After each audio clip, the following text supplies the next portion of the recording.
Hello, everyone, and welcome to the Game 10 recap of the World Championship between Liren and Jan Nepomniachtchi. And as always, I'm delighted to be joined by Peter Heine Nielsen. Hi, Peter. Hi, Laurent, and thanks a lot for the kind words. Yeah. Okay, so that was a wide game for Liren and is -1. So every wide game matters by now. I mean, every game matters, of course, but wide game, you have a chance, you have more chances to come back. Yeah, generally speaking, but maybe it's also a little bit too early to consider it must win, right? So, I mean, today was a quiet game, and of course, it suits Nepomniachtchi better than it suits Ding. But well, let's have a look. But I think for me, the main takeaway is that Ding starts to suffer in the opening. Yeah, that's not new. So you consider it's more must not lose situation than a must win situation? A little bit. I think if he loses, the match is over quite. But I mean, well, even the scenario of getting to game 14, 1 point behind, it's not a massive disaster. Of course, you should try in the next white game. And well, we all remember Kramnik Leko, right? Where also Kramnik started escalating risk with the black pieces in the penultimate round, something like that. But I think here it's reasonable. He tries to put up some kind of pressure. Today he got somewhat too little. But well, I think the main problem is that Ding is out of opening ideas. They have to start inventing stuff. And today maybe they invented something small, but he basically got hit in the opening. So c4, knight f6, knight c3. We already saw that. If e5, knight f3, knight c6. In one game, actually, he played e3. That was game 4, I would say. Yeah, e3. In the training games, the Lichess games, he played d3 against probably Richard Rapport when he played these training games. So, yeah, not much left. I think some g3 as well was there. I think I saw some games like that, bishop c5, queen c2, and so it showed a lot actually. So it's going e4, which is a move we both know quite well, as Magnus played it quite a bunch. Ding has also played it quite a lot himself. Okay, I mean, it's a popular move on top level. I mean, even some of the Indians has it as the best move in this position. So nothing surprising there. But the next move is a bit surprising. Normally, the game continues bishop b4, and it becomes a rather positional struggle. And probably, well, Ding has played some games here, and maybe he thought that at least this would lead to some kind of playable position. But Nepomniachtchi did it cleverly. He played 4 bishop c5. Yeah, bishop c4 is much more forcing than bishop b4 UK to a hole here. So if black managed to play d6, a6, and castle, I mean, black is doing completely fine. So here, the point is, the trick is to take on e5, but of course, this is very well known. Takes on e5, takes d4 to get back the piece. b4 takes knight e4. This is all played many times. And queen f3, so takes, and here queen f3. Let me add that this move I'm a little bit proud of because, well, it wasn't my invention, but I prepared it for Magnus against Caruana. I mean, normally there was also moves like, I think, queen g4 in this position. But, I mean, at some point this was seen as a line that worked quite well for black. Yeah. But queen f3 posed some interesting problems. And, well, takes. And now the engine move is bishop a5. But here, white can play bishop f4 and short castle, long castle, which leads to a very interesting position. I remember a game against Mamedov, no? Well, I think the first game was Magnus against Caruana. Then there have been several games since then. And the point is that, well, the black king is as vulnerable as white. The white king will hide on b2. But, well, that's a long story. But probably Ding thought that this is an interesting unbalanced position. Maybe he had some small idea. But Nepomniachtchi played bishop c5. Yeah, and that's the problem of Ding's strategy. That's he's clearly not into details of his No. surprises, so he get counter surprised and he's out of book very, very quickly. Basically, Ding started thinking here, which is pretty bad news. I mean, he's brought himself into a concrete position. Nepomniachtchi is obviously in his prep, and he's not. I mean, well, if it continues like this, which could easily happen, I mean, then it's going to be difficult. Also, we should understand the scenario is that Ding has to invent something new, probably, but Nepomniachtchi will probably have prepared it. I mean, it reminds us a bit of Magnus against Nepomniachtchi, the last match, right? That basically, well, we didn't care much in the end because we thought Nepomniachtchi will play something new. We knew we have some surprises there, right? And it strikes me as the same scenario here. It's going to be very unpleasant for Ding, unless he can come up with some kind of clever stuff. Yeah, because Nepo now has to show all his prep actually that he did for the match and the previous one. Actually, I think that one could be easily for the previous one as Magnus could was played many games here and could really play that line. So Queen G3, King F8, which looks very, very weird. You lose the right to castle, but actually there is not many solutions. If you go castle, I would just go bishop h6. So king f8 was obviously part of Nepo's prep. Bishop e2. Okay, just you want to castle short d6, and bishop f4. And now I'm not sure. So Nepo played queen e7 here. You think it was his prep, or he mixed something up? Because he played queen e7 and h5, while the engine is showing h5 immediately. Okay, that I haven't checked to that detail. I thought that what happened seemed very forced. I think even some former world correspondence champion said that it has been played in correspondence chess as well. So that I don't know. Okay, I check that line h5. So you go d1, h4, and now the problem that you cannot. If you go queen d3, then I just go g5, and you cannot take on d6 because with the queen on e7, you just win a tempo and you win a pawn, and you get, as we will see later, this slightly unpleasant endgame, which is done. So after, actually after h4, you have to play queen f3, and now I go queen e7, and it seems that black is fine. You have to castle here. I go g5. Okay, it's very, very forced. Bishop e3, queen e5, you just space bar, and it's a draw at the end of the day.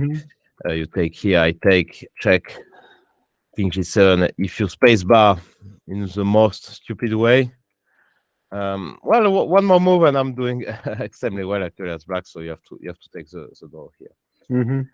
So maybe h5. It's my guess that he played queen e7, rook d1, and h5. I think he confused a bit, but somehow I think he was a bit lucky that. It's not too bad for black. Actually, it's not bad at all. It's reasonably close to the draw. I don't know. I think even the end game that comes, as far as I could see, some were claiming this has existed in some correspondence games. So no, I think it's good preparation from Nepom. It's sort of both maybe in a concrete move order, but also just for understanding that the ending that appears is just a draw. You can also see that the computer at sort of not even high def, but reasonably high def, just gives it as a draw. I was more thinking, this is the kind of position where white, finds some kind of move that is not objectively the best, but gets the opponent out of book, and his king is a bit stuck.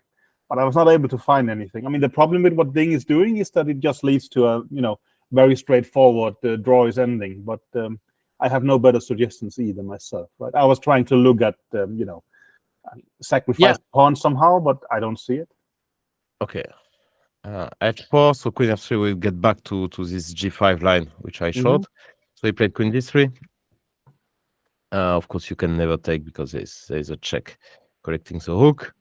So g5, and now e takes small intermezzo.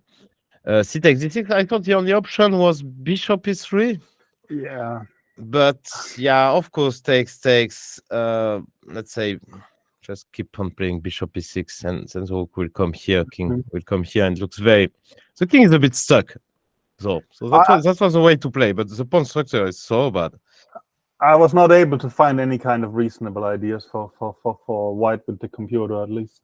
So I mean, that one is showing equal, at least with my computer. So I mean, could have been tied, but doesn't look that difficult to play for black, actually, the king here. I mean, the pawn on f7 is well protected by the bishop. Yeah. So you don't have really any weakness. So no, it's kind of easy to play, right? You put the rook on h6, you put the king on g8, you put the rook on c8. Somehow things comes naturally, right? so. Yeah. Yeah. No, it's not. You don't get the initiative going here. So it took here, and at first sight, I mean, to be honest, I thought it looked like. I mean, I was watching with that computer. I thought you have some chances here. Yeah. I mean, I thought the same as you, but I think it's wrong. I think maybe the game I saw was with the pawn on g6, not g5, but it's similar.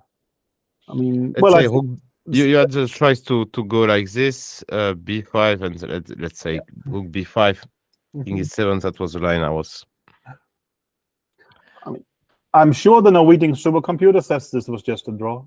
Yeah, no, this is a draw, but that was the other option to play, let's say, a4, kc8, and a5, you just go rook c5. That was, I thought it was more difficult to understand that one is a draw. Actually, it's a total draw, because you just activate, the king is very close to the center, the bishop is very well placed. But actually, from white point of view, you corrected your pawn structure, but yeah, it's just too active for black, I guess.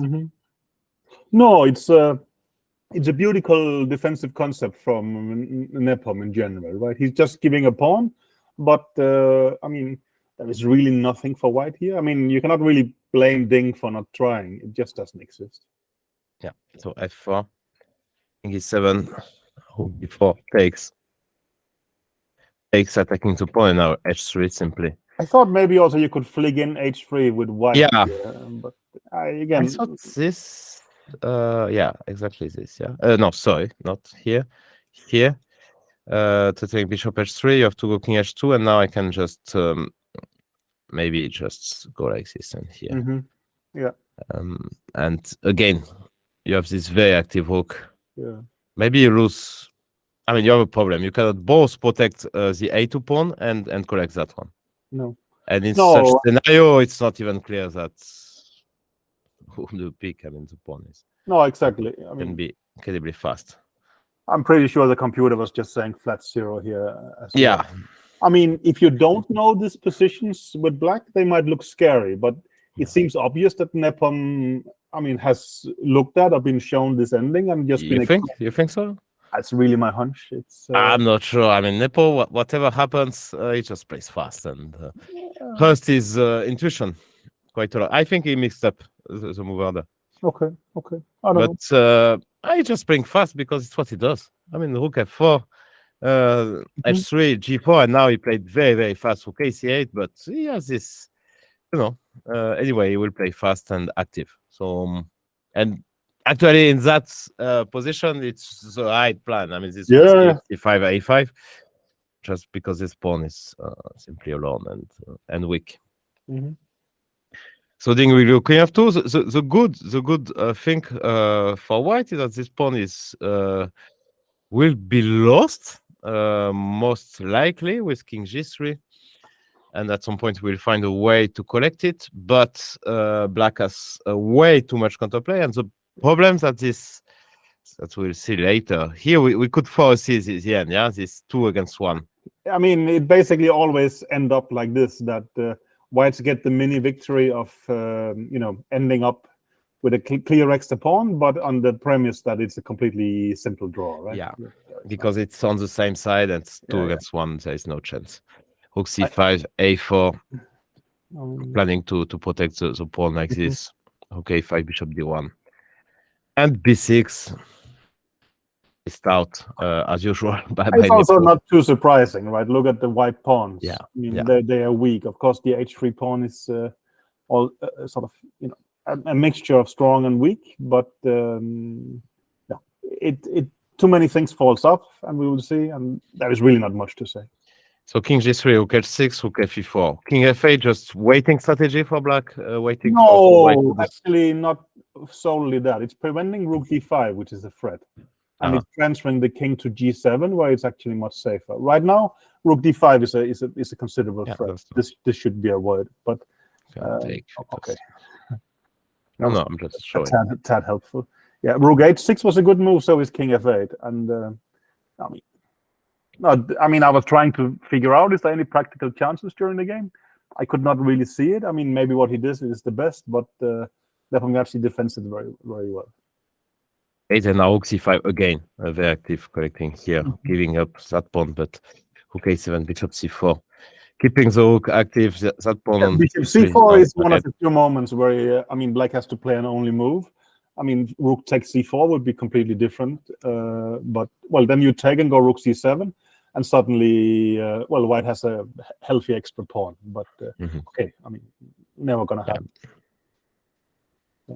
And you get this pass pawn. Yeah, which is a nice one. Yeah, it's completely different. But now rook here, rook e7. Yeah, and now maybe the final great move is the one he plays now. Is that too difficult? Well, it gives up the h3 pawn, right? But no, I think Vichy was also tweeting that now c3 collapses, and that's really it.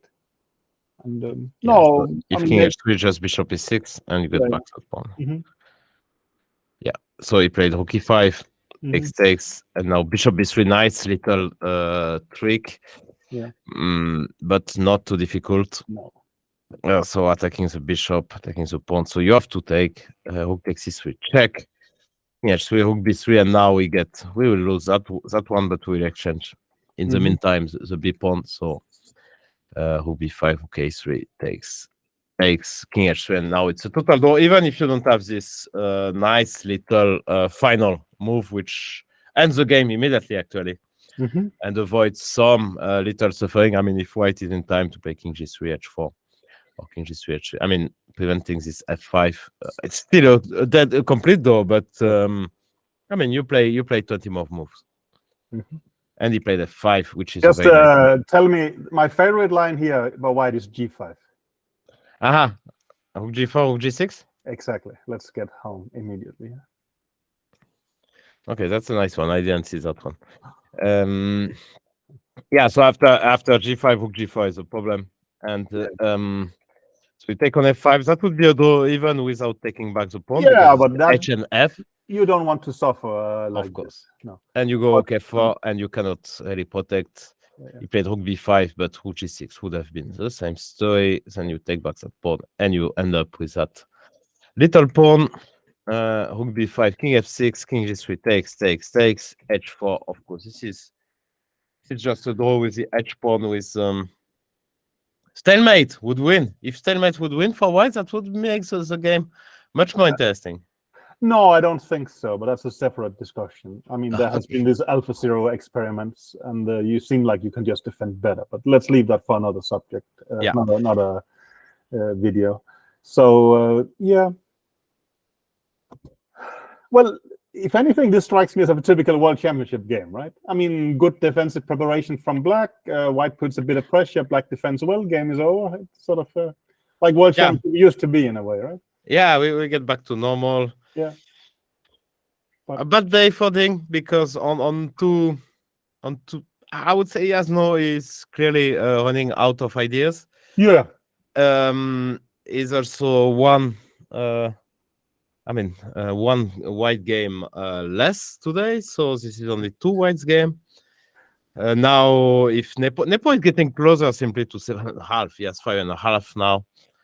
I understand, but also, I mean, as I said, on -2, it starts becoming desperate. I mean, on -1, you always have this last bullet where you decide to play something strange. You don't care one bit about losing, and you go all in. I mean, this has some equity, but this is too early to do it. Now you still have to have this balance between putting pressure, but not really overdoing it, right? So, I mean, I don't think it's a disaster for Ding. You think the percentages have moved a lot today? I don't think so, to be honest. I think the interesting thing is, how is Nepomniachtchi going to do it with White? Is he just going to shut down, or is he going to keep putting pressure? Yeah, that's. I think it's too early. It will shut down I mean, let's say if tomorrow he will play a normal game because he he wants this to be over. So, but I mean, normal. I mean, like Spanish is Yeah, kind of yeah, but I mean, solid, good opening. let's We say have if he faces the Berlin, you could do Rook E1, or you could do this. I mean, forced draw. There's many things like this, but probably. Okay, one small idea. Why not? Yeah, I mean, but that's like you If will he try has- to minimize risk, but to play a game of chess still. Yeah, exactly. And I think game 13, if there is game 13, there is 2 draws, let's say, then he will just make it up. Probably, yes. Because I don't think he's. I think his rating, his chances in rapid quite high as well, so it makes perfect sense. Yeah, but also there is this difference of a normal rapid of course. playoff, or that you have just lost game 14, right? I mean, so there is some emotional swings there. But I mean, for me, the main takeout seems from here is that okay, Ding. I mean, maybe the leak hurt Ding much more than we thought. I mean, Yeah, no, I think it's huge. he seems to, well, I mean, if they have to start inventing stuff from scratch, they risk hitting times like this, right? I mean, to be fair, I thought that was coming. I mean, without the leak, that looks like a very, I mean, like typical of what he did before D3 E3, and then that line he played some. Of course, something like that. Why not? Yeah, that made more sense. But today, E4, then he gets hit by Bishop C5, and there is, I mean, he doesn't get to play a regular game of chess, right? Yeah. I mean, generally, he's been doing very well when he got to play chess, but how to do it is not so simple. We will see. At some point, I was even thinking that some training games indicated 1 E4, but of course, doing that without an idea against the Petrov is also tough. So no, it showed some ideas there. In the Petrov. Well, exactly, but you cannot do it. I mean, they are exposed, right? I mean, so let's show. I mean, without what we are talking about it for people who didn't check the leaked games. He played some training games here, 94 D4. So that was from the white side. It's pretty clear. The line Nepo played actually, I don't know, C4, C6, and so on. So in that line, which was featured in the previous World Championship match between Magnus and Nepo. And luckily we didn't play any online training games. Okay, it didn't matter actually because Nepo had the solution. But if you are showing your ideas, no, I mean, you cannot refute this. You can play some stuff with surprise, but if you have already shown that, it doesn't really. No, that's. I mean. I was thinking not to play. I mean, I don't know. I didn't follow the conversation on Reddit, but not to play on anonymous account to create new. I mean, just go there anonymously, and then they cannot find your games. I don't know, but not to care about this. I mean, if you actually leave the game in a database where you can search for openings, I mean, then you're doing it wrong. Let's put it like that, right? It's. I mean. No, it's the most serious league we have seen in a World Championship match, and we've even seen some, right? But this one, of course, is... No, to create an account is really weak. I think you just go anonymous there. And every time you have a different account, and okay, good luck with finding. As far as I understand. Yeah, but also... Well, that you could do, but also... Well, no, that would just lazy. I mean, not to... I mean, let's just create an account, then we don't have to find each other. When we are anonymous, but that's just no. I mean, this is a high price. If you win that match, then that would be like incredible. Yeah, it's a bit of a pity because I mean, imagine he could still play these kind of ideas he had there. I mean, they will look playable. I mean, I mean, and I like it. I mean, like he had 7 ideas. Yeah, that's just amazing. Actually, it's not easy. But okay, we can testify. It's not easy to find 7 white games. 3 days left. He has a team, and I mean, they can escalate risks. Of course, something will be found. But it's tough days for Ding. Also, is he gonna sit on the Berlin the next couple of games? Probably he is. But I mean, at least the next one, game 13. I think he will think about it. Yeah, game 13 is far away. We have this tendency that we assume all games will be drawn, but this match has proven that this doesn't really not how it works. But no, there's no panic. No, for the moment. As you said, you can come back. I mean, even in the last game, I mean, Magnus came back game 10 against Kayakin. So, I mean, there's still, Nepo will be more and more nervous. So, no, I mean, do tomorrow is not a bad result for no, Ding. I don't think so at all. I think, No. I mean, if anything from Nepom's side, you would start thinking, okay, maybe my opponent is weak right now. Maybe he's very focused on his white prep. I mean, this could be a good way to put the match quietly to an end. But of course, it always comes with some risk. From Ding's perspective, I thought what happened last time was pretty good for him. He got a playable position. And then, of course, it went a bit out of control. But but also from Ding, you cannot really ask for luxuries anymore. I mean, you have to welcome some kind of awkward stuff in order to get some chances, right? But I still think losing this third white now is not a particular disaster. Okay, so no disaster. Though today, pretty straightforward. Yeah. See you tomorrow. Thanks for watching. Bye. Bye.